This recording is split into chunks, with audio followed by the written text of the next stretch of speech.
Clara Whitmore read that letter 4 times before her hand stopped shaking. Her sisters had done it as a prank.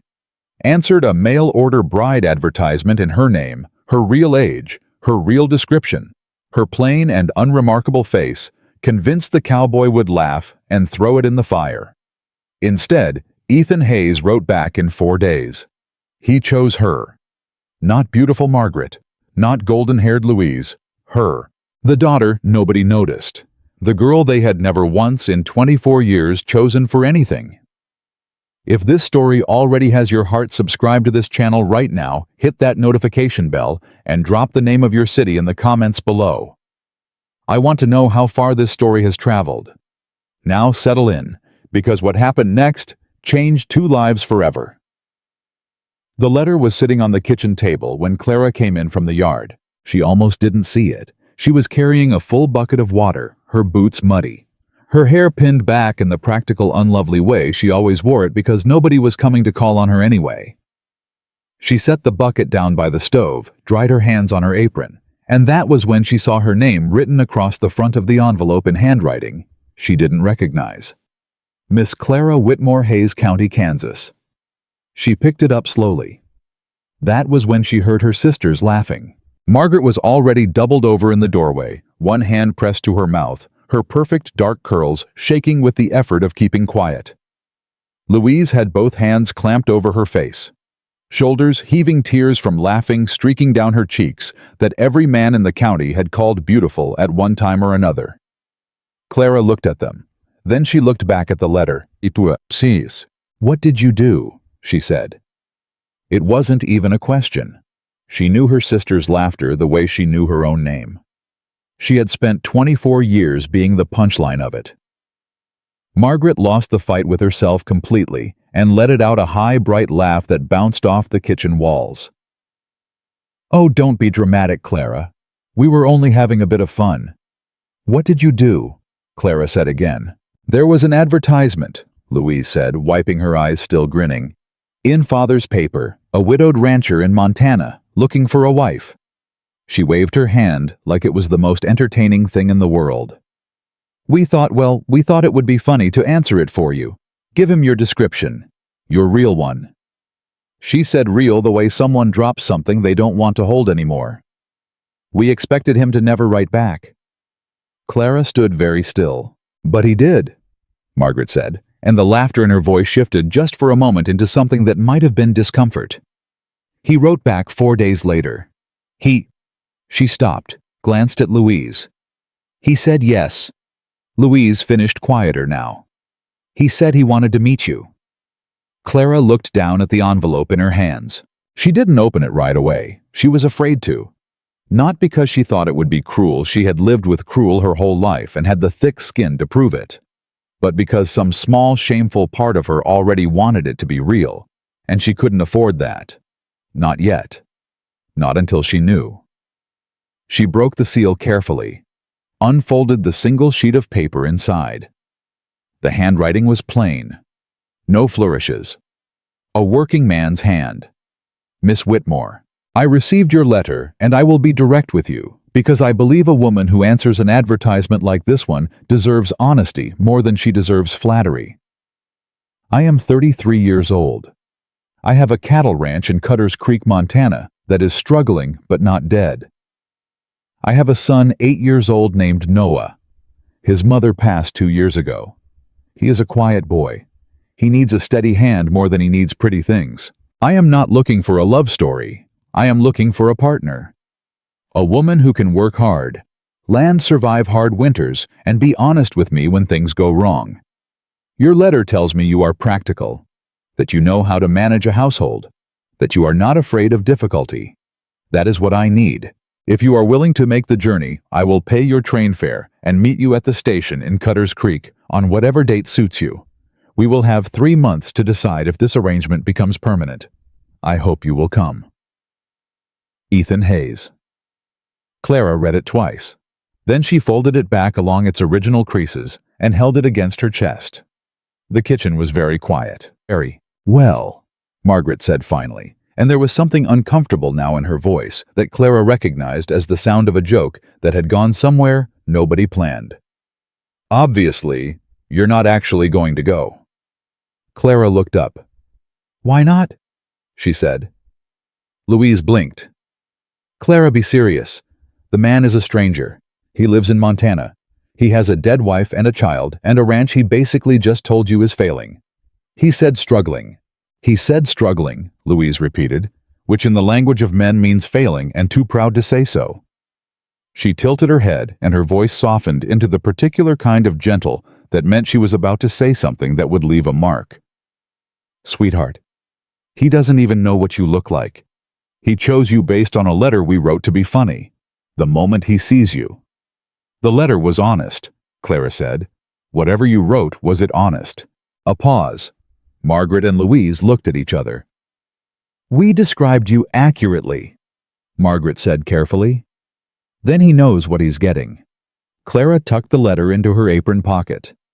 And he still said yes. She turned back to the stove and began building up the fire for supper, and her sisters stood there in the kitchen doorway with their beautiful faces and their suddenly uncertain eyes. And Clara didn't say another word about it that night, but she didn't throw the letter away either. Her father said no. He said it the way he said most things, sitting in his chair, not quite looking at her, speaking to some fixed point on the far wall. It isn't proper. You don't know the man. Montana is no place for... He paused. For what, father? He didn't finish the sentence. He never did with Clara. He'd learned somewhere along the years that finishing sentences about her tended to reveal things about himself he preferred not to examine. It isn't right, he said instead. Your sister should not have done it. I'll write the man and explain it was a mistake. It wasn't a mistake, Clara said. Not anymore. I want to go. He looked at her then. Actually looked at her, which was unusual enough that she felt it like a small shock. Clara. His voice was tired. What do you expect to find out there? She thought about that for a moment. Something different, she said. He was quiet for a long time. The clock on the mantel ticked. Outside she could hear the sound of her sisters talking on the porch, their voices bright and easy in the evening air, the way her sisters' voices always were light, carrying built for being listened to. You'll write to me, he said finally. It wasn't permission exactly, but it was the closest thing to it he knew how to give. Yes, sir, Clara said. I'll write. Myang. She left on a Tuesday morning in March. Margaret cried, which surprised her. Genuine tears, not the performance kind, her sister, gripping her hands at the station platform and saying, I'm sorry, Clara. I didn't think, over and over, and Clara believed her, which was perhaps the saddest part of it. Louise gave her a practical embrace and pressed 2 extra handkerchiefs into her bag. In case the ranch hands are rude, she said. You'll need somewhere to put your feelings while you pretend you don't have any. Clara almost laughed. It was the most honest thing Louise had ever said to her. Her father stood at the edge of the platform. He didn't embrace her, but when the train whistle blew and Clara turned to board, she heard him say her name once quietly, and she turned back. He was looking at her. You're braver than I gave you credit for, he said. I'm sorry it took me this long to notice. She held that sentence the whole way to Montana. The train took 3 days. Clara sat by the window and watched the land change. Kansas flattening out into nothing, then slowly rising again as the miles collected, the grass going from brown to a deeper, harder green, the sky widening until it seemed like there wasn't room for anything else in the world. She read Ethan's letter 6 more times. She told herself she was memorizing the practical details, the name of the town, the date, the arrangement. But what she kept coming back to was the line she read first, the one she read over and over in the dark of the sleeping car, when the other passengers were quiet. I am not looking for a love story. I am looking for a partner. She understood that. Completely. She had never been offered a love story in her life, and she had stopped waiting for one somewhere around her 21st birthday, when the last young man in the county who might have looked her way had instead looked at Margaret. She understood partner. She understood work. She understood honest. Those were things she was good at.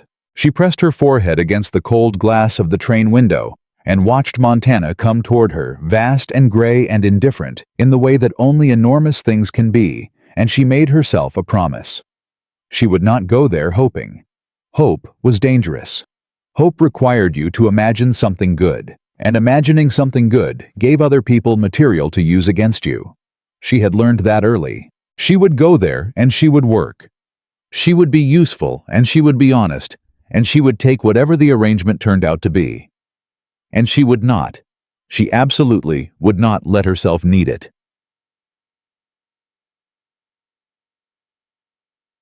Cutter's Creek was smaller than she'd imagined.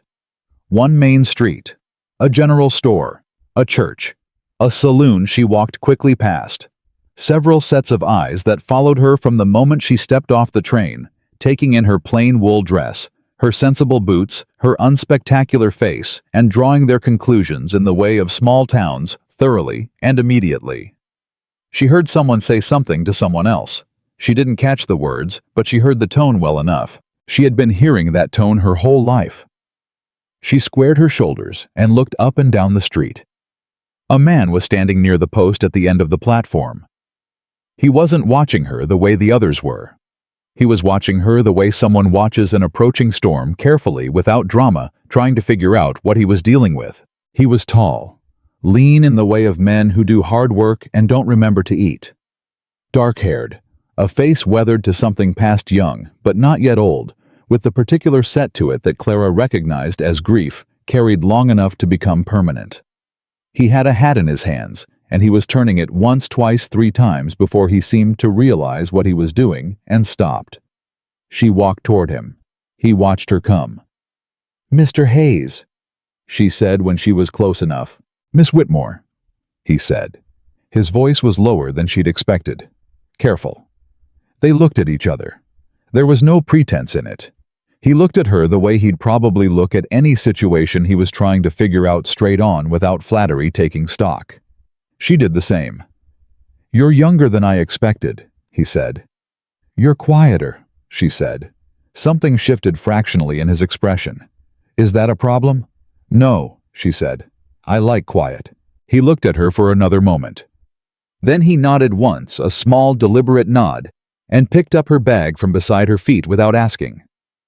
"The wagon's this way," he said. "It's about an hour to the ranch." She followed him. They didn't speak much on the ride out. The silence wasn't unfriendly. It was the silence of 2 people who have decided to be honest with each other and are waiting to see what that actually looks like in practice. Clara watched the land, and Ethan watched the road, and the horse moved steadily forward through a cold that had teeth in it, even though the sun was high. About halfway there, a voice from the back of the wagon said, "Are you going to be my new mother?" Clara turned. A boy was sitting in the back of the wagon, half buried under a blanket, watching her with the particular directness of children who haven't yet learned to be tactical about questions. Dark-haired like his father, serious dark eyes, a face that said he had been thinking about this question for longer than the wagon ride. "Noah," Ethan said, his voice carrying a warning. "I was just asking," the boy said. He looked at Clara. "Father said I wasn't supposed to ask until we got home." "Noah." "But we're almost home." Clara turned back forward to hide her expression. "I don't know yet," she said honestly. "I just arrived. We'll have to see how things go." "What if things go bad?" "Then I suppose we'll both have learned something useful." A pause from the back. Then, "What's your name?" "Clara." "That's not a very exciting name." "No," she agreed. "It isn't." Another pause. "Mine's Noah. Father named me after the man with the ark. He says I inherited the stubbornness." Ethan said with the flat patience of a man who had had this conversation before, "You can stop any time." "Father says that a lot," Noah told Clara. "I imagine so," Clara said. She heard the boy settle back under his blanket. A few minutes later, she heard him ask quietly, almost to himself, "Do you know how to make biscuits?" "I make very good biscuits," Clara said. She didn't look back. But she heard him exhale in a way that sounded like relief so genuine it nearly broke her heart. c'est Blackstone Ranch came into view around a bend in the road, and Clara's first thought was that it was bigger than she'd expected. Her second thought was that it was tired. The kind of tired that came from 2 years of a man going through the motions of keeping something alive without quite believing it was worth saving. She could see it without needing to be told the fence line that needed work, the barn that had needed paint 2 seasons ago, the yard that had the look of a place where nobody had time to care about anything that wasn't strictly necessary. But the bones were solid. She could see that too. It was a house that had been built by someone who intended to stay. Ethan pulled the wagon to a stop and climbed down. He came around to help her, offered his hand without making it into anything, and Clara stepped down and stood in the yard and looked at the house. "It's not what I'd want to show a woman," he said from beside her. Flat, honest. "I know that." "I'm not most women," Clara said. "No," he said. "I don't think you are." He picked up her bag again and walked toward the front door, and Clara stood in the yard of Blackstone Ranch in the cold Montana afternoon, with her heart hammering in her chest in a way she had promised herself she would not allow. She pressed one hand flat against her sternum, breathed out slowly, and followed him. She had not come here to hope. She had come here to work. But standing in that yard with the mountains cutting a hard blue line against the sky and the smell of wood smoke in the air, and the sound of the boy climbing down from the wagon behind her, asking whether biscuits were going to happen tonight or not, she felt for the first time in 24 years that she might be exactly where she was supposed to be. She didn't say that out loud. She was smarter than that. She picked up the smaller of her 2 bags and went inside. That first night she cooked supper from what was in the kitchen, which wasn't much, but enough because Clara Whitmore had been making something from nothing her entire life, and a thin pantry in Montana was no worse than what she'd worked with at home. She made biscuits. She made them the way she always made them, without measuring, without fussing, with the easy confidence of a woman who had done something so many times it had passed from skill into instinct. Noah sat at the kitchen table and watched her with an expression of focused scientific interest. "You're not measuring," he said. "I know. Father says you should always measure." "Your father," Clara said, without looking up from the dough, "should try making biscuits sometime and see how far measuring gets him." A pause. Then from the doorway Ethan said, "I heard that." "I know," Clara said. She heard something she hadn't expected. A short quiet sound from the doorway that might have been just barely the beginning of a laugh that caught itself before it got out. Ethan Hayes, she suspected, had not laughed in a long time. She put the biscuits in the oven and didn't say anything about it. Noah ate 4 of them at supper and asked with the biscuit still in his hand if she was going to leave. "Not tonight," Clara said. "What about after tonight?" "Ask me again tomorrow," she said, "after I see the account books." Both Hayes men looked at her. "The account books," Ethan repeated. "You said in your letter the ranch is struggling," Clara said. "I'd like to see where. I'm good with numbers, better than most." Ethan looked at her for a long moment across the supper table with the lamp between them and the wind starting to come in off the mountains outside and his son reaching for a 5th biscuit. "All right," he said quietly. "All right," Clara said. She cleared the plates.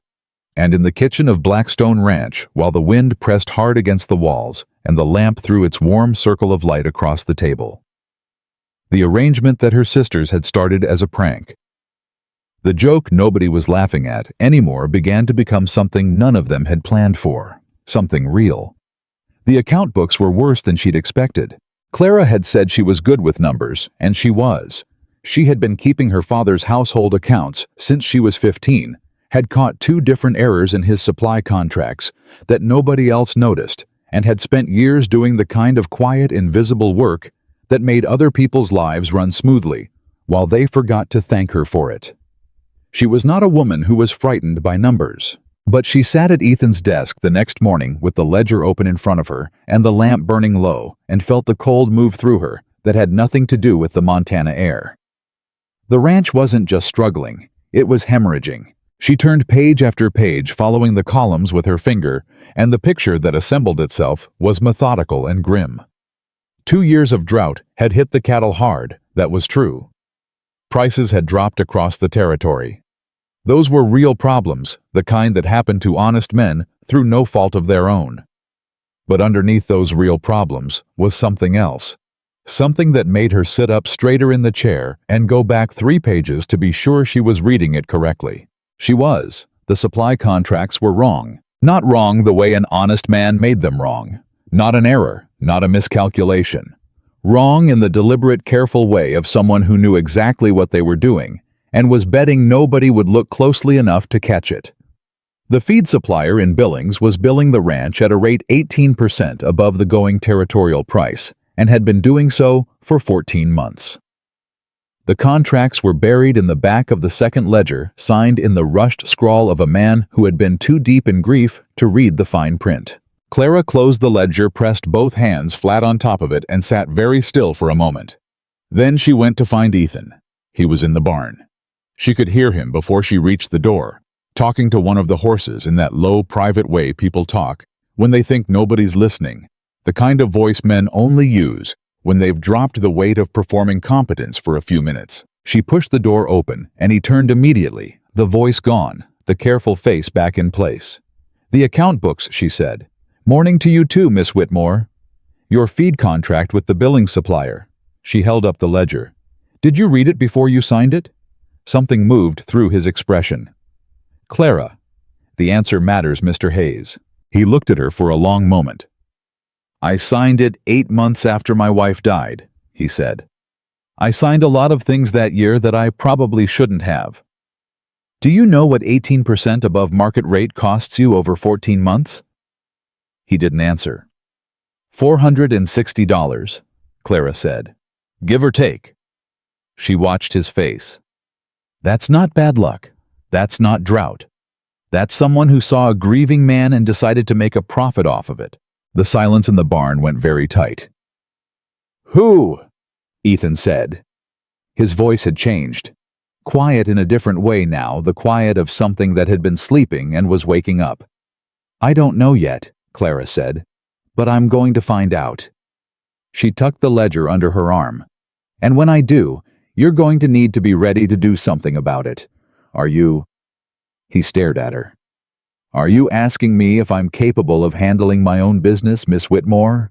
I'm asking if you're ready to pay attention to it," she said.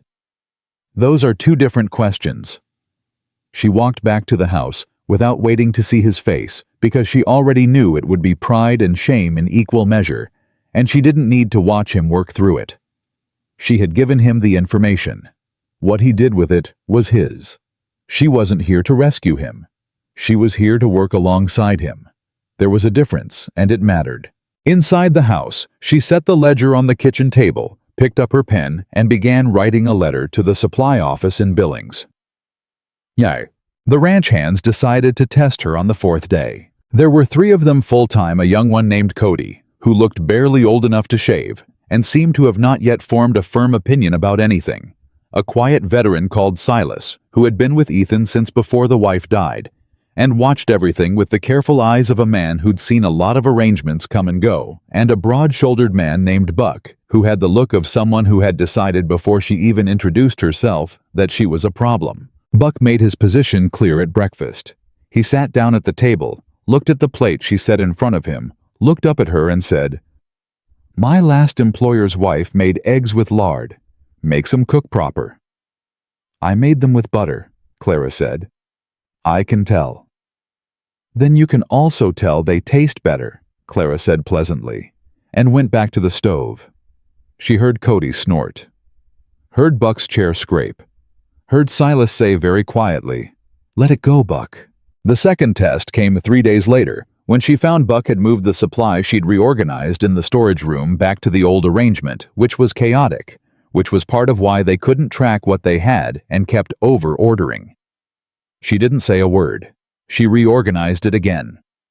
The morning after that, she came in to find it moved back a second time. She went and found Buck in the yard. He saw her coming and didn't bother to look sorry about it. "Mr. Buck," she said. "Ma'am?" The storage room. It was fine the way it was. It was not fine the way it was, she said. You've been over-ordering feed by 30% every quarter because nobody could tell what was already there. I moved it so you can see what you have before you order more. That saves money. This ranch," she stopped, lowered her voice, "does not have money to waste right now. You know that." Buck looked at her. Something shifted in his face, not softening, not quite, but adjusting. She had said the thing he couldn't argue with, and they both knew it. "I don't take orders from," he started. "From the woman managing the household accounts," Clara finished for him. "No, I imagine you don't. You take orders from Mr. Hayes." She held his gaze. "So I'll ask him to tell you. And then you can move it back again, and we can do this every week until the ranch goes under, or you can leave the storage room the way it makes sense, and we can get on with saving it." She paused.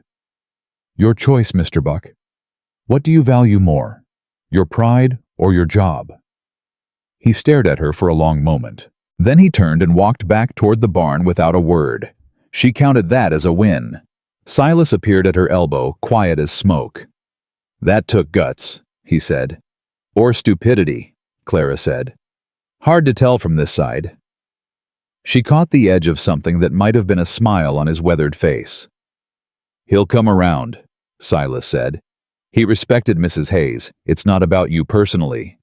"I know," Clara said. "I'm not asking him to like me. I'm asking him to let me work." Silas was quiet for a moment. "She was a good woman," he said. "Mrs. Hayes, you should know that, so you understand what you're working against." "I'm not working against her," Clara said. "I'm working with what she left behind." Silas looked at her with something she hadn't quite seen on a man's face before. Something that took her a moment to identify. Respect. He tipped his hat and walked on. Noah found her that evening in the study surrounded by papers. He stood in the doorway in his nightshirt with his hair disordered and an expression of determined casualness that meant he had something real to say and was working up to it. "You should be asleep," Clara said without looking up. "I was," he said. "I woke up." "And you came here?" "Father's room is at the other end of the hall," he said. It was answer enough. Clara set down her pen. She looked at him, this small, serious boy, with his father's face and his mother's absence carved into him like a scar, and she said, "Come in then." He came in and sat on the footstool near the desk and looked at the papers. "What are you doing?" "Trying to figure out where the money went," she said. "Did someone take it?" "That's what I'm trying to find out." He was quiet for a moment. Then he said, "Mother used to sit at that desk." Clara went very still. "She used to write letters," Noah said. His voice was the voice of a child trying very hard to sound like a child who doesn't care. "She wrote to her sister every week. She had nice handwriting. Father saved all of them. He keeps them in the box on the shelf." Clara didn't say anything. Sometimes the most important thing you could do was stay quiet and let someone say the thing they needed to say.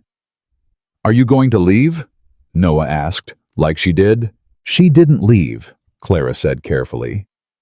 "She died. That's different." "Everyone leaves," he said. "In the end." "Noah." She waited until he looked at her. "I'm going to tell you something true. I don't know what's going to happen between your father and me. I don't know if this arrangement is going to work out the way it's supposed to, but I can tell you this: if I go, it won't be because I wanted to. It won't be because this place was too hard or because you were too much. All right." He studied her with those serious dark eyes that didn't miss anything. "All right," he said finally. Small, real. "Now go to bed," Clara said. "I'll have breakfast ready before you're up." He slid off the footstool, paused at the door. "Clara." It was the first time he'd used her name, just her name, plain the way you use the name of someone you've decided to trust. "Yes. Father watches you," he said, "when he thinks you aren't looking. He watched Mother that way too at the beginning." He considered this for a moment with the gravity of a boy who has been thinking about it for a while. "I thought you should know." He disappeared down the hall before she could figure out what to say. Clara sat very still in the lamplight for a long moment. Then she picked up her pen and went back to the numbers, because the numbers were something she could handle, and what Noah had just said was something she needed considerably more time to process. She went into town on Saturday. She hadn't wanted to.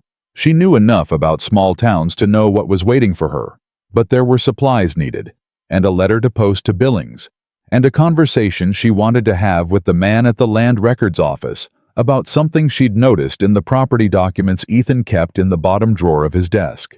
She got the supplies. She posted the letter. The land records office was run by a thin, nervous man named Aldridge, who looked at her over his spectacles with the particular expression of someone trying to figure out which category to put her in.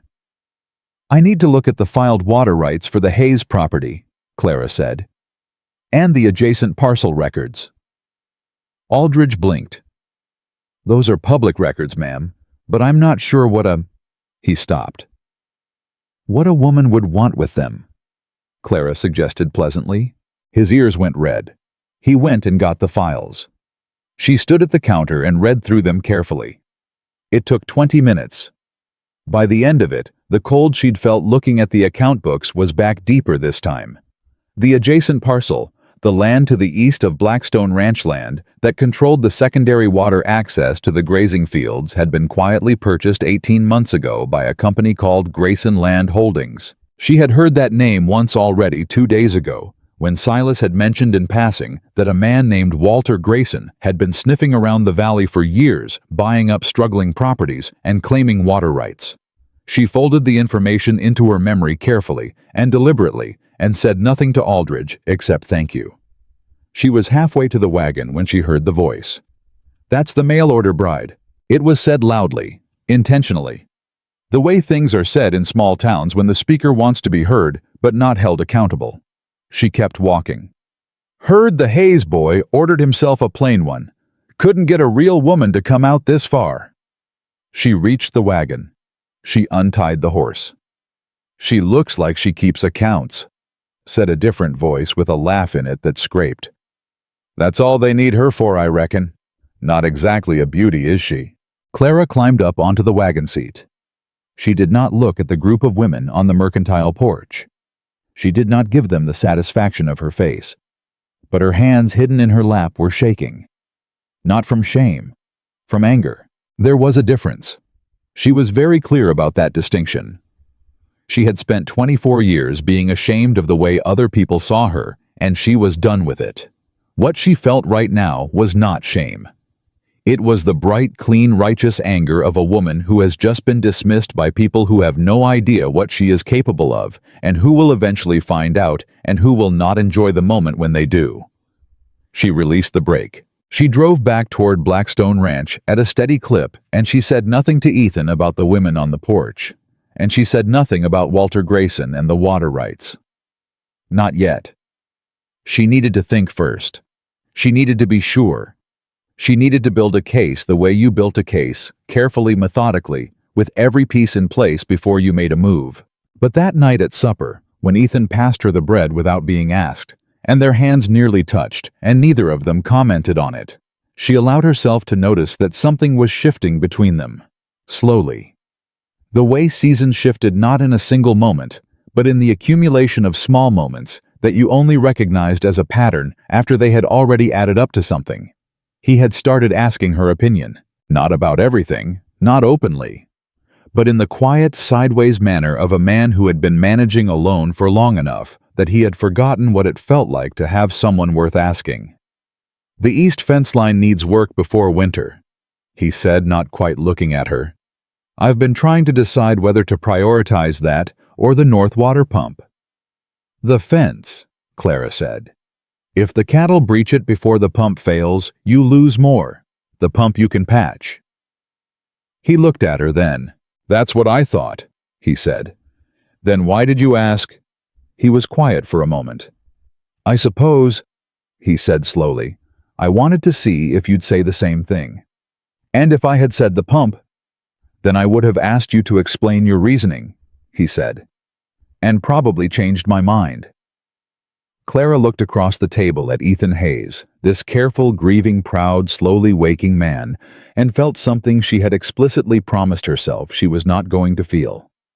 She felt it anyway. She pushed it back down, finished her supper, and started clearing the plates. But it was there. Quiet, stubborn, and entirely inconvenient. It was there. The letter came back from Billings in 11 days. Clara read it standing at the mailbox at the end of the road in the cold because she couldn't wait until she got back to the house. She read it once fast, the way you read something when you already suspect what it says, and then she read it again slowly because she wanted to be absolutely certain before she walked into Ethan Hayes' kitchen and turned his world upside down a second time. The Billings Supply Office confirmed it. Their standard territorial rate for the past 14 months had been exactly what she'd calculated, 18% below what Blackstone Ranch had been paying. The contracts they wrote very carefully had been negotiated directly with a regional agent. The name of the agent was a man called Perkins. And when Clara turned the letter over and looked at the secondary document she'd requested the registered business affiliations for the regional agents working the valley, the name Perkins sat inside a neat column of text underneath the company that employed him, Grayson Land Holdings. She stood at the mailbox in the cold Montana morning and felt the full shape of it click into place like a lock turning. Walter Grayson had not been waiting for Ethan Hayes to collapse from bad luck.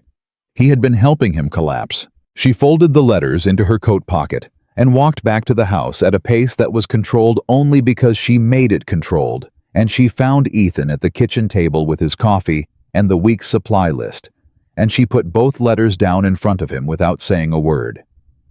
He picked them up. He read them. She watched his face move through understanding in stages, slow at first, then faster, then very still. Grayson, he said. His agent. Same thing.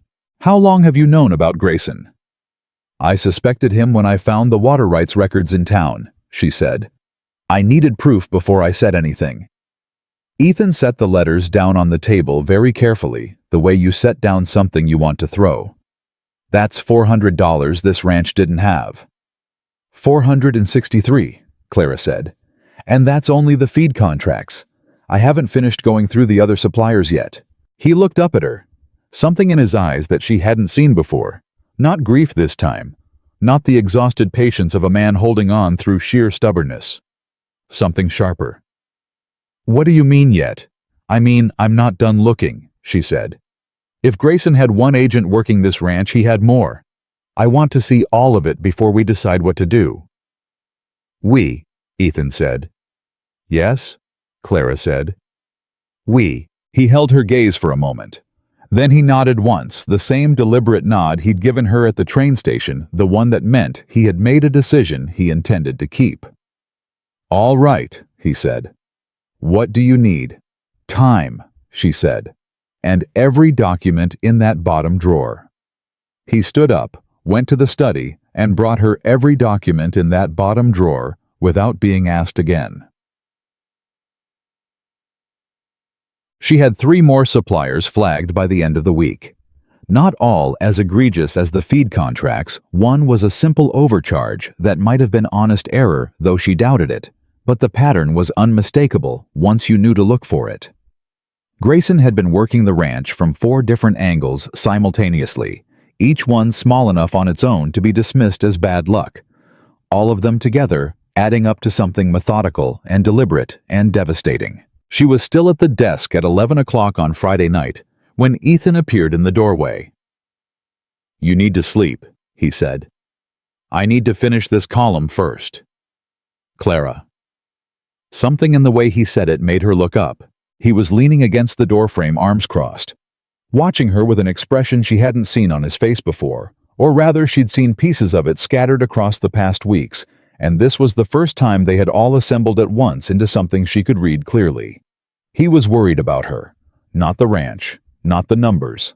Her. I'll sleep when I'm done, she said, and looked back down at the ledger, because the alternative was to keep looking at his face, and she was not ready to do that yet.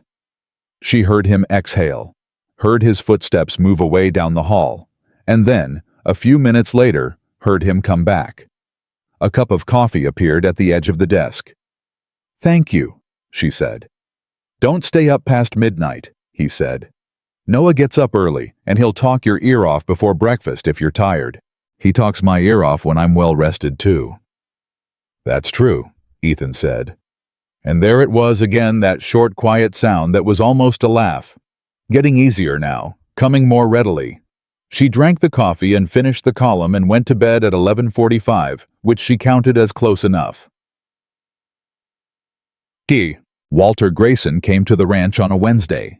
She knew who he was before Silas told her, because there was only one kind of man who rode onto someone else's property with 3 men behind him, and the particular ease of someone who had already decided the outcome of the conversation. He was heavy-set, well-dressed in the way of money that wanted to be seen. He had the handshake of a man who used it as a way of measuring other men, and the eyes of someone who was very good at finding weak points and pressing on them. He found Clara interesting in the way a man finds an unexpected obstacle, interesting, not threatening, not yet, but worth examining. "This the arrangement," he said to Ethan with a small tilt of his head toward Clara. "Not an introduction. An assessment. This is Miss Whitmore." Ethan said, his voice carrying a quality Clara had not heard in it before, flat and careful and warning. "She manages the ranch accounts." Grayson looked at her with a smile that didn't reach any part of his face above his mouth. "Well now, a bookkeeper." The word carried exactly as much contempt as he intended it to. How resourceful. "It is, isn't it?" Clara said pleasantly. "You'd be surprised what you find when you actually read the contracts." Something moved in Grayson's eyes. Quick and gone. "I come with a business proposition," he said, turning back to Ethan, dismissing her. "The Eastwater access. I've acquired the adjacent parcel, as I imagine you know by now. I'm prepared to offer you a fair price for the rights, more than fair given the current state of—" He glanced around with elaborate casualness. "Things." "No," Ethan said. "You haven't heard the number." "Doesn't matter." Grayson smiled. "Ethan, be reasonable. The ranch is underwater. Everyone in the valley knows it. I'm offering you a way out that lets you keep the land itself, give me the water rights, and I'll settle the outstanding liens against the property." Clara went very still. "What liens?" she said. Grayson looked at her with something closer to real interest now. "The ones filed against the property 18 months ago," he said, "by 3 of the suppliers who claim non-payment." He paused. "Let that settle." "Didn't he tell you?" She looked at Ethan. Ethan's jaw was set. His eyes were on Grayson. But she could see in the particular rigidity of his shoulders that he had known, and had not told her. "Ethan," she said quietly, "we'll discuss this later." He said, his voice low. "There may not be a later," Grayson said, helpful and pleasant. "The liens are due for review by the county judge in 30 days. If they're not settled, the court can force asset seizure." He smiled at Clara again. "I'd hate for your arrangement to be cut short by something so avoidable." "Get off this land," Ethan said. Grayson tipped his hat. He looked at Clara one last time. "You seem like a practical woman, Miss Whitmore. Talk some sense into him." He glanced back at Ethan. 30 days. He rode away with his 3 men behind him, and the yard was very quiet. Clara turned to Ethan. "The liens," she said. "Clara, why didn't you tell me?" "Because I was handling it." "Were you?" It wasn't a question. She looked at him, this proud, shuttered man who had handed her the account books and left out the single most critical piece of information in them, and she felt something she hadn't expected. Not anger at him exactly, but something close to grief. He still didn't trust her with the real weight of it. He had let her in far enough to be useful and no further. "I didn't want you to—" He stopped. "To what leave?" She searched his face. "Ethan, I told your son I wasn't going anywhere. I meant it.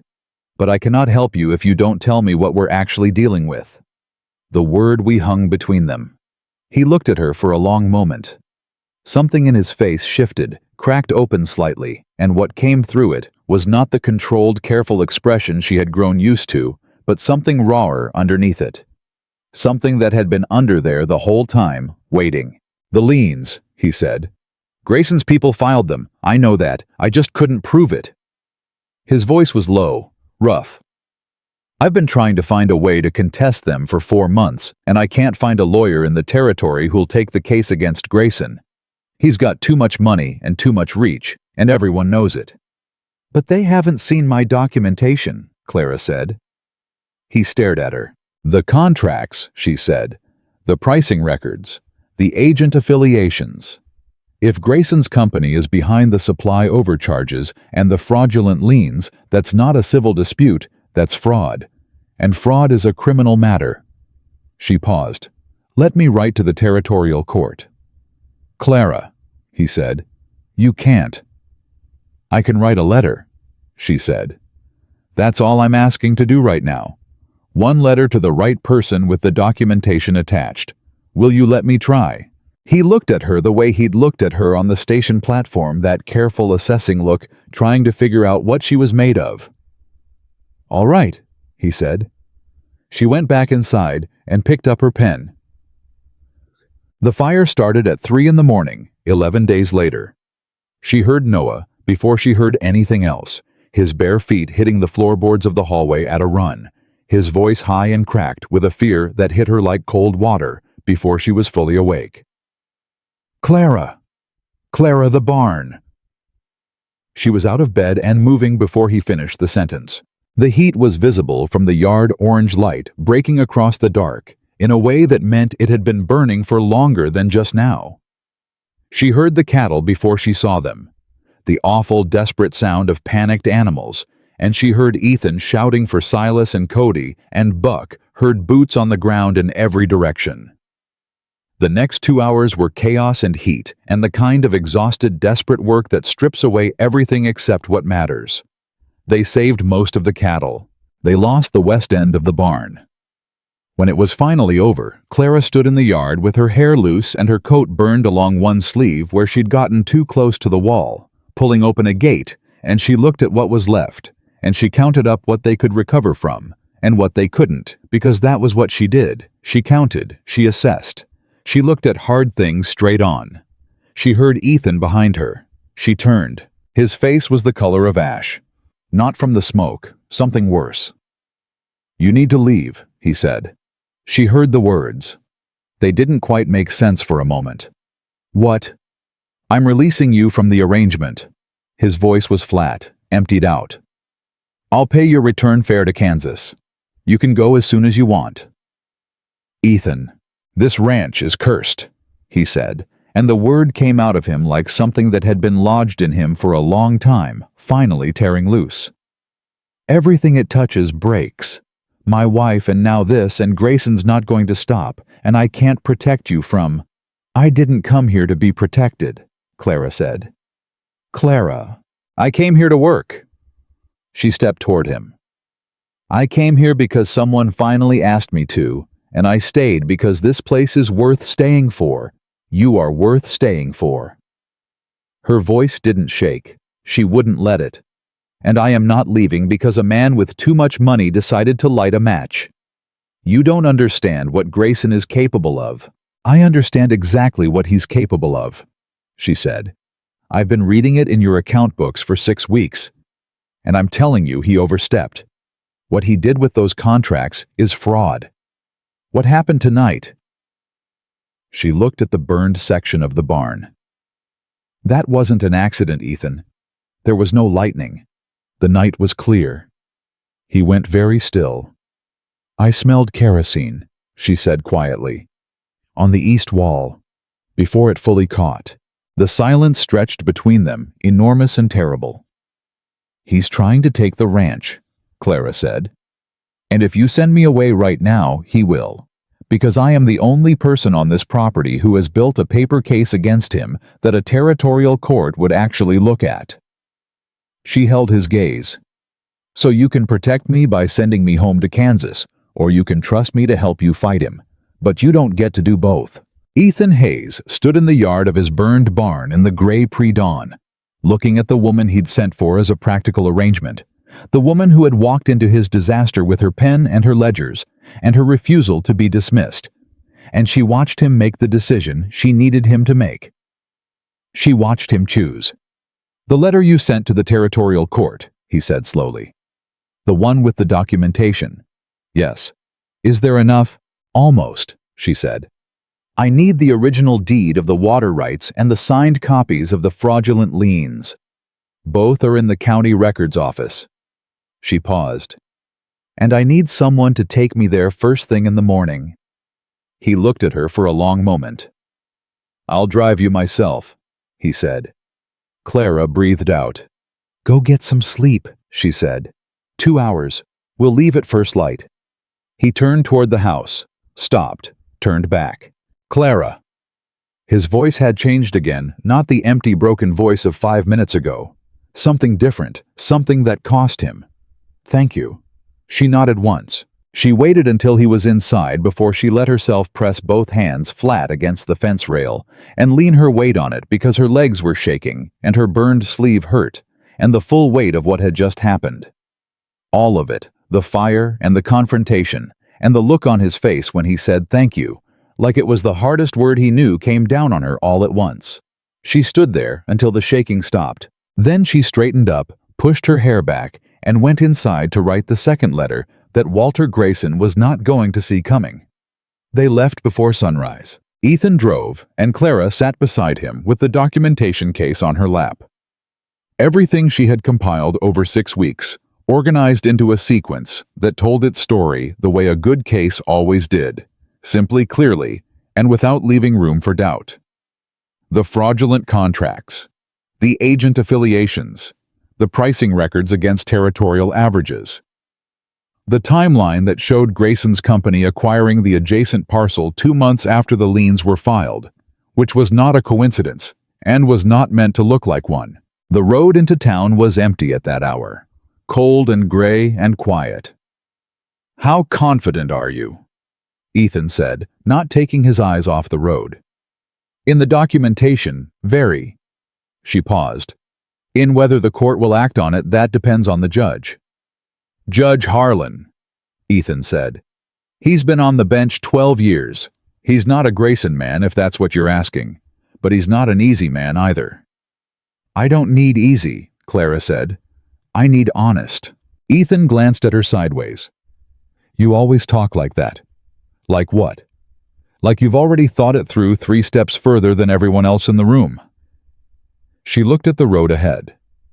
"I had a lot of years of being the one nobody was talking to," she said. "It turns out listening gives you time to think." He was quiet for a moment. Then carefully, "I'm sorry for what those women said to you in town. I heard about it." "From who?" "Silas. He was there." His jaw tightened. "I should have said something sooner." "You didn't know sooner." "I should have made it my business to know." His voice carried the particular quality of a man holding himself accountable for something which was different from a man making excuses. Clara had learned to tell the difference early.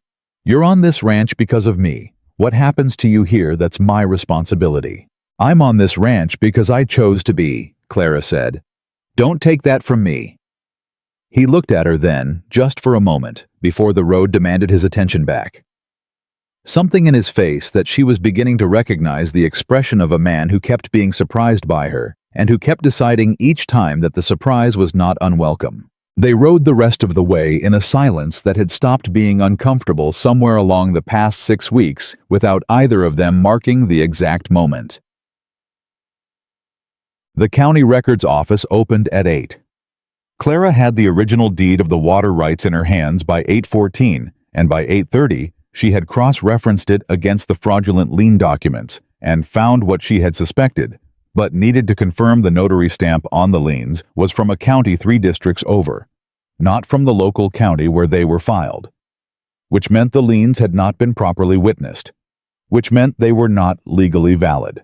She sat very still with that piece of information for exactly 4 seconds. Then she said, "Ethan." He was across the room watching her with the focused patience of a man who had decided to trust a process he didn't fully understand. He came to her immediately. She showed him the stamp. explained it in 12 words, watched his face. "That voids the liens," he said. "Every one of them." She was already writing. "And it means Grayson filed fraudulent documents with a county court. That isn't civil fraud anymore. That's criminal." The door to the records office opened. Both of them looked up. The man in the doorway was one of the three who had ridden in with Grayson. She recognized the horse he'd tied outside the particular cut of the coat. He looked at Clara. He looked at what was spread out on the counter. His eyes made the calculation that men made when they were trying to decide whether to be straightforward about their intentions or pretend they had other business. He chose pretense. He asked the clerk about road survey records. "We should go," Clara said quietly to Ethan. "Agreed," he said just as quietly. She gathered the documents with steady hands, tucked them into the case, nodded pleasantly to the clerk, and walked out without hurrying. Because hurrying was what people did when they were afraid, and she was not going to give Grayson's man the satisfaction of seeing her afraid, even if her heart was doing things that did not feel entirely calm. Ethan fell into step beside her. He put himself between her and the street without making it obvious, and she noticed, and she said nothing, and they reached the wagon without incident. The man from the records office came out behind them. He watched them go. Clara kept her eyes forward. "He's going to tell Grayson what I had on the counter," she said. "I know. Grayson will move fast." "Then we move faster," Ethan said, and clicked the horse into a trot. She filed the complaint with the territorial court representative in Cutter's Creek by noon. It was 17 pages. It was meticulous. It was the kind of document that a court couldn't dismiss on procedural grounds because there were no procedural grounds to dismiss it on. She had made certain of that 3 times over in the weeks of preparation. The court representative, a thin man named Fowler, who had the perpetually startled look of someone unaccustomed to being presented with competent paperwork, read the first 4 pages in front of her and then looked up. "Who prepared this?" he said. "I did," Clara said. He looked at her, at Ethan, back at her. "You're the mail order." He stopped himself. "I'm the woman filing the complaint," Clara said. "When can we expect a hearing date?" Fowler cleared his throat. "Given the nature of the allegations, I'd say within the fortnight. This is..." He turned another page. "This is very thorough, Miss Whitmore." "Thank you," she said. "We'll expect notice at the ranch." She walked out of the office and stood on the boardwalk in the cold afternoon air and let out a long, slow breath. Ethan came out behind her. He stood beside her for a moment. "It's done," she said. "It's started," he corrected, quietly. "There's a difference." "Yes," she said. "You're right." He turned toward her. He looked at her the way he had been looking at her for weeks, that careful, thorough look, but something in it was different now. More direct, less defended. "When Grayson came to the ranch," he said, "and he looked at you like you were nothing, like you were furniture." His voice was low, controlled with effort. "I wanted to..." He stopped, pressed his lips together. "I should have said something then." "You told him to get off your land." "That's not enough," he said. "It wasn't enough." His jaw worked. "You came out here and you saved this ranch. I don't think you even know how completely you saved it. And those women in town and Grayson and everyone who looked at you like you didn't belong, they're wrong. They've been wrong since the day you stepped off that train." He paused. "I just wanted you to know I know that." Clara looked at him steadily. Her heart was doing something completely inconvenient again. "Thank you," she said, "for saying so. I should have said so sooner." "You're saying it now," she said. "That's what matters." They looked at each other on the boardwalk in Cutter's Creek with the cold wind coming down off the mountains and the town moving around them like it always had, and something settled between them quietly without ceremony, the way the most important things often did. "We should get back," Clara said. "Yes," he said. They went back. The hearing was set for 12 days later. In those 12 days, 3 things happened that Clara did not anticipate. The first was Buck. He came to the kitchen door on the 6th morning and stood there with his hat in his hands, the same posture Ethan had used at the train station.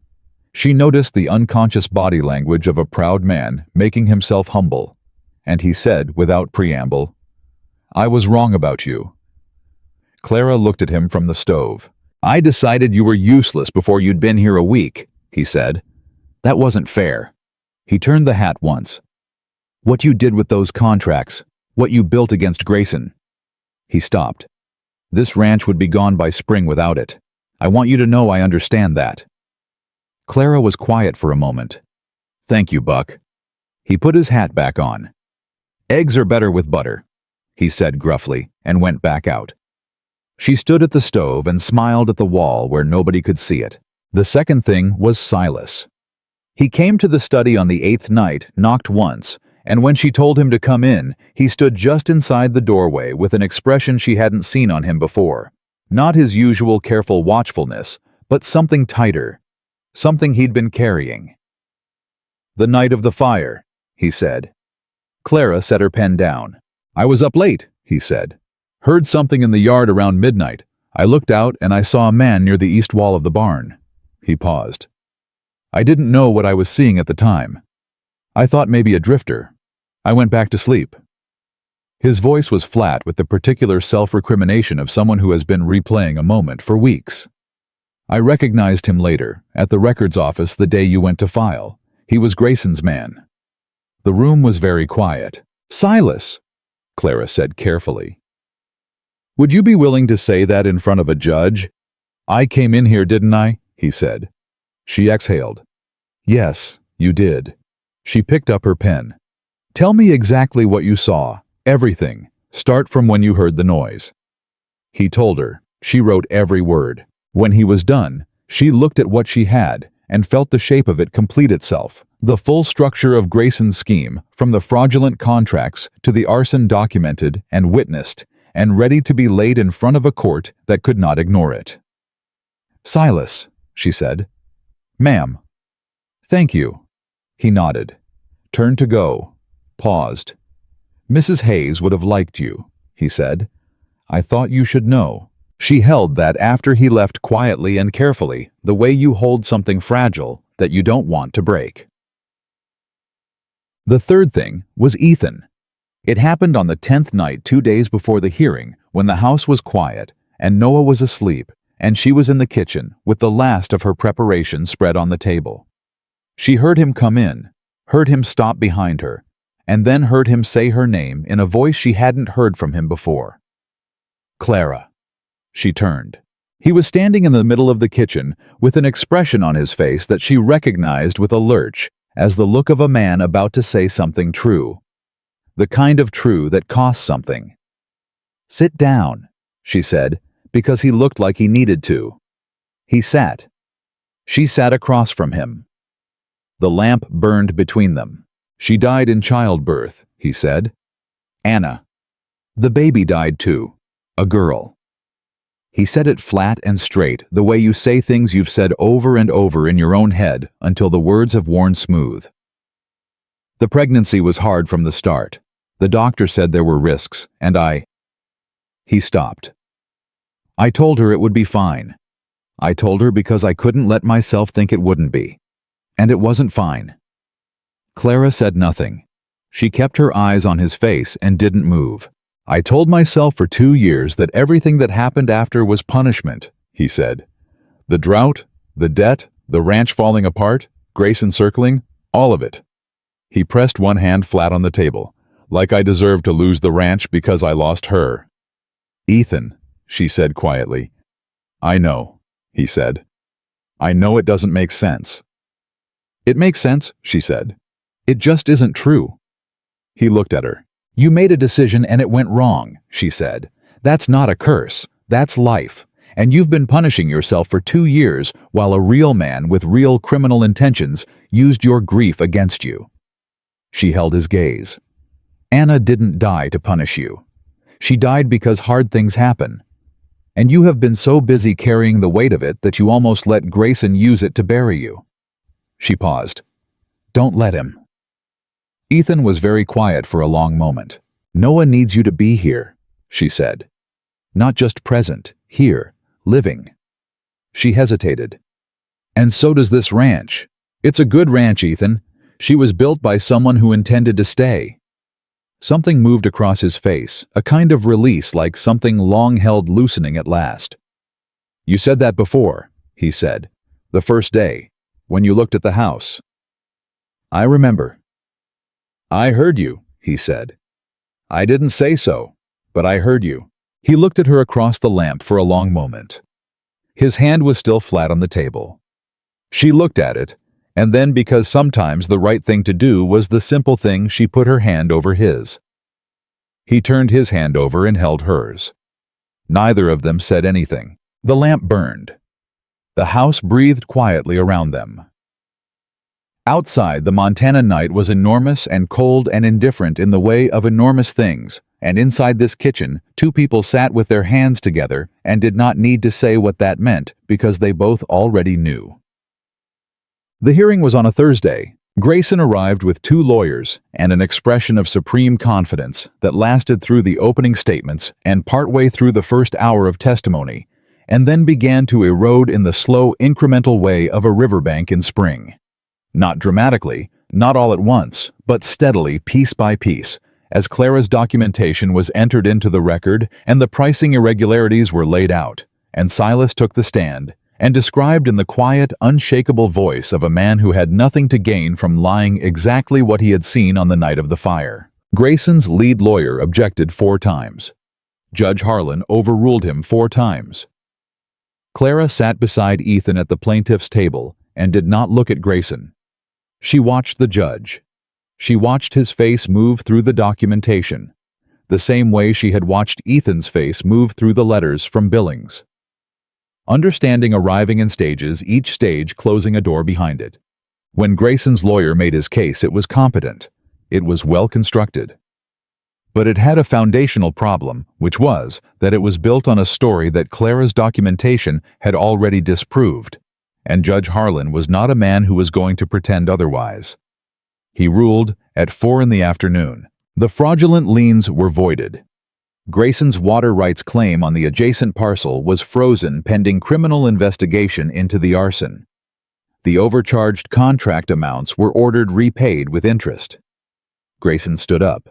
He looked at Clara. It was not the dismissive look he had given her in the yard of Blackstone Ranch. It was something entirely different, the look of a man recalculating, reassessing, realizing he had misidentified the threat and would not make that mistake a second time. There was something in it that might on another man have been respect. On Grayson, it looked more like a warning. "This isn't finished," he said, to Ethan, but his eyes were on Clara. "Yes," Clara said clearly before Ethan could answer. "It is." Grayson's lawyer put a hand on his arm.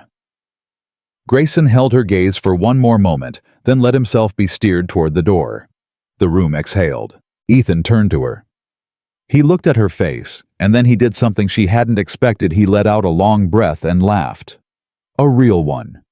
Full and genuine and unguarded in a way she hadn't heard from him before, the laugh of a man who has just set down something very heavy and can't quite believe the weight is gone. It was the best sound she had ever heard. "It's over," he said. "The legal part," she said. "The worst part," he said. She couldn't argue with that.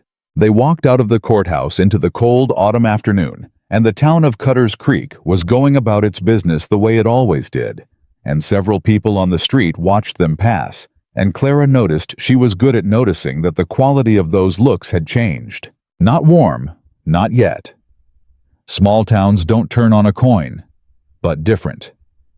The particular recalibration of people who have had to revise an opinion they were confident in and who are still working out what to do with the revision. One of the women from the mercantile porch, the one who had said she looks like she keeps accounts with a laugh in it that scraped, caught Clara's eye as they passed and looked away first. Clara kept walking. That evening she made supper, and Noah set the table without being asked which was new, and Buck brought in extra firewood without being asked which was also new, and Silas sat down at the table with them for the first time, instead of eating in the bunkhouse. After supper, Noah pushed back from the table and looked at Clara with those serious dark eyes. "Can I call you something other than Clara?" he asked. The table went very quiet. "What did you have in mind?" she said. He thought about it with the thorough deliberateness he brought to everything. "Mom," he said, "if that's all right." Clara looked at this boy, this small, solemn, motherless boy, who had asked her on the first wagon ride whether biscuits were going to happen, who had sat on the footstool and told her that everyone leaves who had offered her his trust. One careful piece at a time, the way his father did, because that was what the Hayes men did. "That's all right," she said. Ethan was very still across the table. Noah nodded satisfied and went to wash his hands. Clara looked down at her plate. She pressed her lips together and breathed carefully and did not let herself cry at the supper table because she was a practical woman and there was still clearing up to do. But under the table, she felt Ethan's hand find hers again. She held it.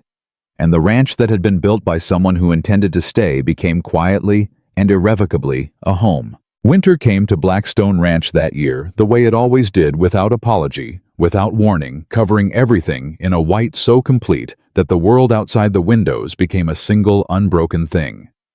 But inside the house, something had changed. There was firewood stacked before it was needed. There were meals that filled the kitchen with warmth that had nothing to do with the stove. There was Noah at the table every evening doing his schoolwork with the focused energy of a boy who had recently decided that learning was worth the effort, and Ethan across from him checking the supply ledgers that he now read carefully and completely before signing anything. There was Buck stopping at the kitchen door in the mornings to see if there was anything that needed doing in the house before he headed out. There was Silas, who had started having opinions about things and stating them, which Clara counted as a victory. And there was the letter from the territorial court, which arrived on a Tuesday morning in December, and which Ethan read twice before handing it across the table to Clara without a word. Grayson had been formally charged with fraud, criminal arson, and filing falsified legal documents with the county court. His assets in the territory had been frozen pending the criminal proceedings. The water rights on the adjacent parcel had been voided and returned to their original unencumbered status. Clara read it. She set it down on the table. "It's done," Ethan said. "It's done," she confirmed. Noah looked up from his arithmetic. "Does that mean Grayson goes to jail?" "That's for the court to decide," Clara said. "But probably," Noah said. "Probably," she agreed. Noah went back to his arithmetic with the satisfied expression of a boy whose sense of justice had been confirmed. Clara picked up her coffee. Ethan was watching her with that look, the one she had stopped trying to pretend she didn't notice. "What?" she said. "Nothing," he said. "I'm just—" He stopped. Ethan Hayes had never been a man who finished sentences that involved feelings easily, but he was getting better at it. She waited. "I'm grateful," he said finally, "that you stayed." "I told you I would," she said. "You did," he said. "I just didn't believe you yet." She looked at him across the table, this man who had once told her he wasn't looking for a love story, and felt something she had long since stopped trying to categorize or contain. "Do you believe me now?" she said. He held her gaze. "Yes," he said quietly. "I do." The schoolteacher position came about because of Mrs. Aldridge. Clara had not expected Mrs. Aldridge. The woman was the wife of the nervous records clerk, which was not a promising start, and she had been one of the women on the mercantile porch the day Clara had overheard what she'd overheard. But she appeared at the ranch door on a Thursday in January with a covered dish and an expression of determined contrition that Clara recognized as costing her something, and so she let the woman in. Mrs. Aldridge sat at the kitchen table and said without preamble, "I owe you an apology." "Yes," Clara said. "You do." The woman blinked. She had clearly expected more cushioning around that acknowledgement. "I was what I said was unkind and wrong." She pressed her lips together. "What you did, with the contracts and the court and Grayson. You protected this whole valley, Miss Whitmore. not just the Hayes Ranch. There are 4 other families whose supply contracts are being reviewed now because of what you found." Clara hadn't known that. "The schoolhouse has been without a teacher since September," Mrs. Aldridge continued. "Miss Perkins left to get married, and we haven't found a replacement. I'm on the school board, we wondered if you might consider it." Clara looked at her. "I never trained as a teacher," she said. "You taught Noah Hayes to love books," Mrs. Aldridge said. "3 months ago that boy wouldn't read anything that didn't have pictures. My husband says he came into the records office last week asking to look at the survey maps because he wanted to understand how land gets measured." She paused. "That's teaching Miss Whitmore. Whatever you want to call it." Clara was quiet for a moment. "I'd need Ethan's agreement," she said. "And I'd need the ranch work covered on the mornings I was away." "Of course. And I'd need to keep the accounts," she said. "I'm not handing those back." Mrs. Aldridge almost smiled. "I don't think anyone in this county would be foolish enough to suggest it," she said. Clara took the position.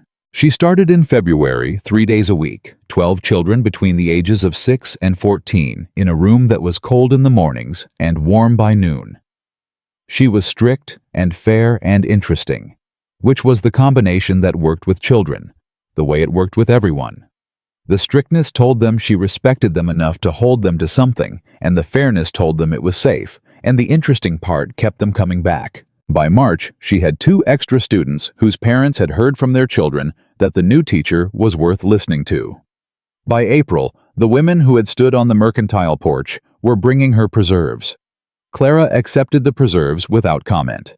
She was not interested in making anyone feel worse about the past. She was interested in what came next. That was where she had always lived, not in what people had thought of her yesterday, but in what she was doing today. What she was doing today on a Tuesday in early April was trying to find the right words to tell Ethan Hayes something that was going to change everything. She had known for 3 weeks. She had been certain for 2. She had spent the 3rd week deciding how to say it, which was unusual for her. She was not a woman who had trouble with words, but this was different, and she knew why it was different, and she had been turning the shape of Ethan's fear in her hands long enough to understand exactly where the weight of it sat. He was in the barn when she found him. She stood in the doorway, and he turned and looked at her and knew immediately that something was wrong, the way you know with someone you have been paying close attention to for months. "What is it?" he said. "Nothing's wrong," she said. "Come inside." He came inside. They stood in the kitchen, and she told him plainly and directly the way she told him everything, because that had always been the agreement between them, and she was not going to break it for something this important. "I'm going to have a baby," she said. Ethan went very still. The stillness was total, not the stillness of surprise, but the stillness of a man who has just heard the thing he was most afraid of, hearing the thing he had been afraid of since before Clara arrived, since before the court hearing, since before she reorganized the supply room and confronted Buck and sat up until midnight with his account books. She watched his face close. She watched the careful man come back, the guarded, shuttered man from the train station, and felt the particular grief of watching someone you love pull away from you in real time. "Ethan," she said. "I need a minute," he said. "Take it," she said. "But don't go far." He walked out to the porch. She heard his boots on the boards back and forth, the sound of a man pacing out something he couldn't sit still with. She gave him 7 minutes because she was a practical woman, and she knew when to give someone time and when to go after them. At 8 minutes, she went out. He was standing at the porch rail with his back to her, his hands gripping the wood, his shoulders the rigid line of a man holding himself together by force of will. "Say it," she said. "Clara." "Whatever is happening in your head right now," she said, "say it, to me, out loud." A long pause. "Anna died," he said. His voice was rough. "She died and the baby died, and it was... He stopped, started again. "You are the best thing that has happened to this ranch and to me and to Noah in 2 years, and if something happens to you..." He broke off. His knuckles went white on the rail. "Ethan." She came to stand beside him. "Look at me." He turned. His face was the face of the grief she had first seen at the train station, but different now, not the settled, permanent grief of a man who had made peace with loss, but the acute, terrified grief of a man who has found something worth keeping, and is suddenly aware of all the ways he could lose it. "I am not Anna," she said, "and this is not 2 years ago." She held his gaze. "I am strong. I am healthy. I have Dr. Marsh in town, and I have 3 months before anything needs to happen.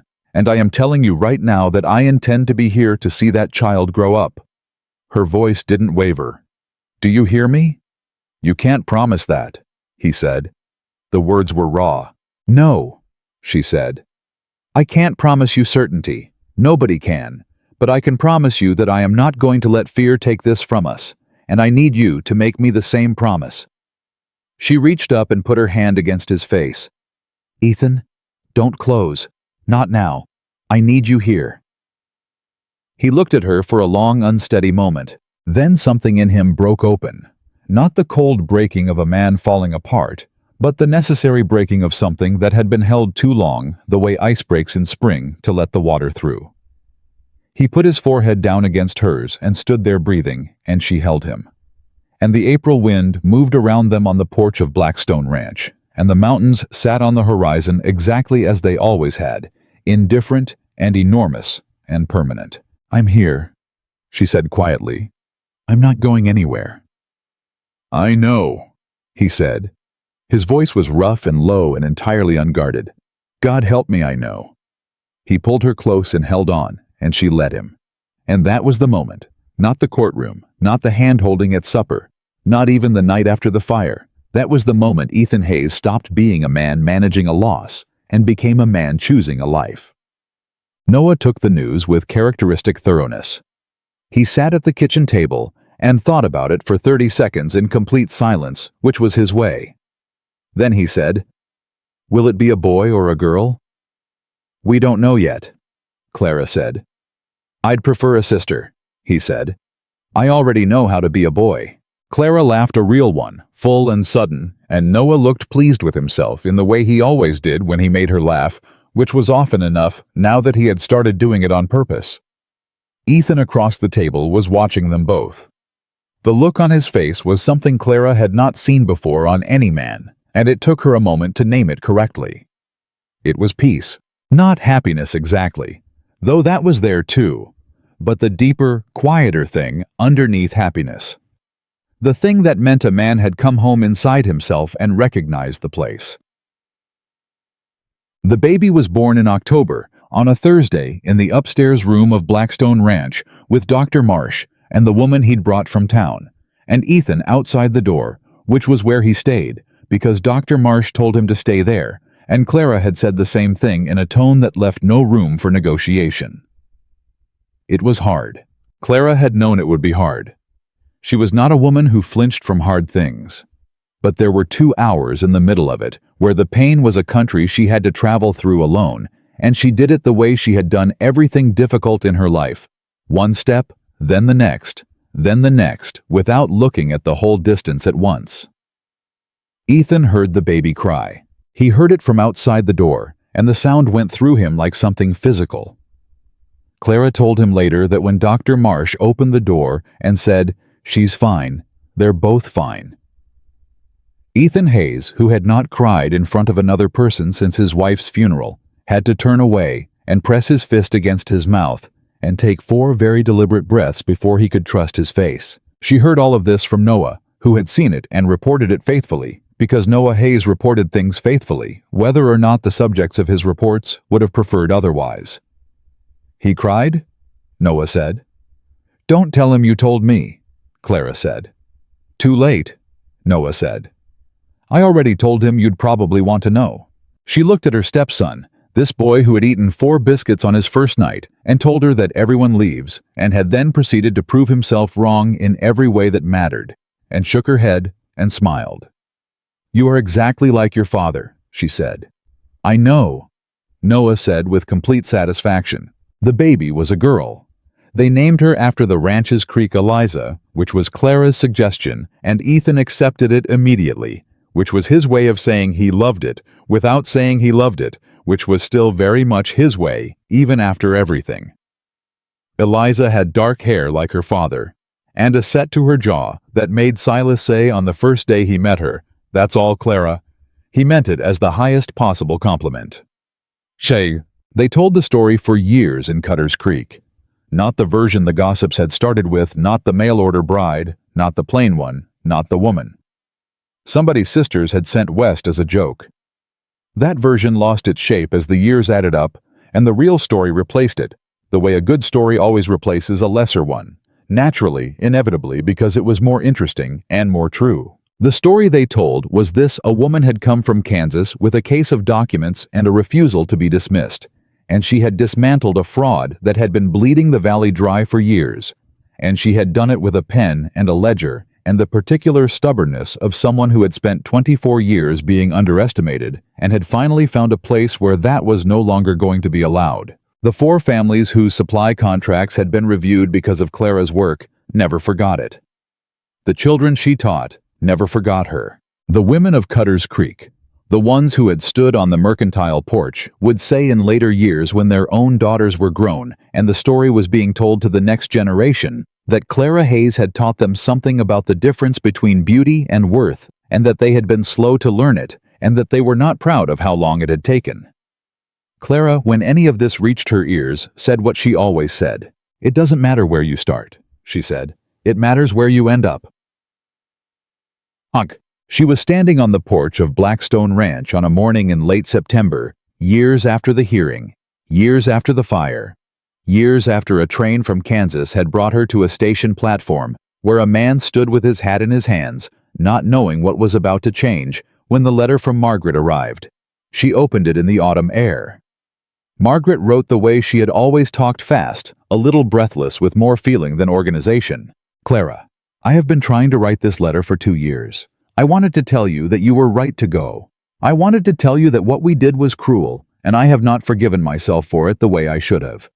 I wanted to tell you that I heard what you did, that the whole county heard eventually, that Father reads your letters out loud now at supper because he's proud of you and doesn't quite know how to say it directly. I suppose that runs in the family. I wanted to say that I'm sorry. It took us all so long to see you." Your sister Margaret Clara read it twice, folded it, held it for a moment. Then she heard the door behind her and felt Ethan's hands come to rest on her shoulders, from behind, warm and certain the way they always were. "Letter," he said. "Margaret," she said. He was quiet, knowing not to ask more than she wanted to give. Inside she could hear Eliza demanding something of Noah. She couldn't make out the words, but she knew the tone, that fierce small voice that had come into the world already certain of its own importance, and Noah's patient response. And then the sound of both of them laughing about something. She folded the letter into her pocket. She stood on the porch of the ranch she had arrived at as a stranger, and stayed in as a choice, and she felt the weight of it, the full weight of the life she had built here. Acre by acre, ledger entry by ledger entry, conversation by conversation. And it was not heavy. The way burdens were heavy. It was solid. The way foundations were solid. The way the mountains on the horizon were solid, permanent, and sure, built from pressure and time into something nothing was going to move. Ethan pressed his lips to the top of her head. "Come inside," he said. "Noah's trying to teach Eliza arithmetic, and she's telling him he's wrong about everything." "She's probably right," Clara said. "Almost certainly," Ethan agreed. She took one more breath of the September air, looked at the land, the fence lines that held the barn rebuilt stronger than it had stood before, the fields that had survived and would survive again. Then she turned and went inside. Clara Whitmore Hayes had come to Montana with a stranger's letter and a heart that had been told for 24 years that it wasn't worth choosing. She had balanced the books of a dying ranch and built a case that a corrupt man never saw coming, and taught a grieving boy how to laugh and showed a broken man how to live again. She had not done it by being beautiful. She had not done it by being chosen. She had done it by refusing from the moment she read that letter at the kitchen table in Kansas, with her hands shaking, to accept anyone else's measure of her worth. And the woman her sisters had sent west as a prank, the woman the town had called plain and forgettable, and not enough that woman became the one story in Cutter's Creek that everyone wanted their daughters to hear. Not because she was extraordinary, but because she was exactly what she had always been, in exactly the right place at exactly the moment it mattered, and she had known all along how to stay.